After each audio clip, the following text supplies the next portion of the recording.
हमने सनातनियों के साथ आज इसी विषय पर चर्चा करी है कि आप यदि जागरूक होंगे तो सरकारें भी घुटनों पर आएंगी, प्रशासन भी घुटनों पे आएगा। आप एक हों, ये ऐसा जो आपने प्रश्न पूछा ऐसा उसी परिस्थिति में होता है जब सनातनी समाज जो है वो खंडित रहता है जातियों के नाम पर, क्षेत्रों के नाम पर, अलग अलग मतों और भीतर पैदा हुए संप्रदायों के नाम पर। हम सब जब एक हो जाएंगे तो फिर सरकारों को भी झुकना पड़ेगा और प्रशासन और शासन भी झुकेगा। लेकिन पब्लिक फोरम में इस बारे में कभी खुलकर बात नहीं होता, जब होता है तो लीगल एक्शन हो जाता है, कम्युनल कहा जाता है। कम्युनल कहा जाता है। ये तो होगा ही जब आज मैं बोलता हूँ तो मेरे ऊपर इस तरीके की एफआईआर और फर्जी एफआईआर लगा करके मुझको दबाने का और आवाज़ को रोकने का वो प्रयास चलता है। लेकिन ये तो हमेशा से ही चलता आया है।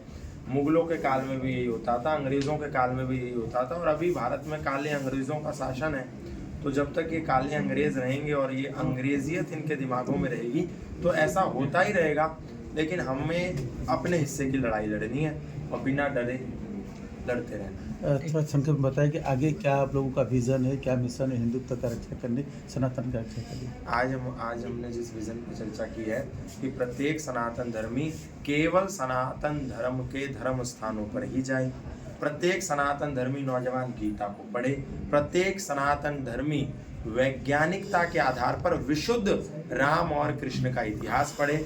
और सनातन धर्मी कम से कम अपने एक बच्चे को गुरुकुल शिक्षा परंपरा में दीक्षित करें।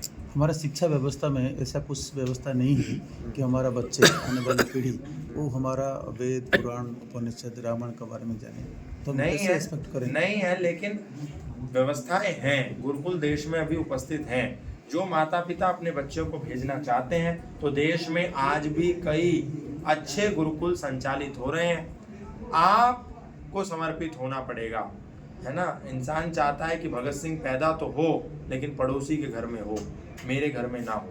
तो मेरे घर में यदि ऋषि मुनि पैदा हों, अच्छे वैज्ञानिक पैदा हों गुरुकुल में पढ़े हुए, तो उसके लिए मुझे ही अपने बच्चे को जो भारत में उपस्थित गुरुकुल है उसमें भेजना पड़ेगा। आज हम चाहते हैं हमारा बच्चा वैज्ञानिक बन जाए, वेद पढ़ ले, पुराण पढ़ ले, लेकिन भेजते उनको कॉन्वेंट स्कूल में, मिशनरी स्कूल में।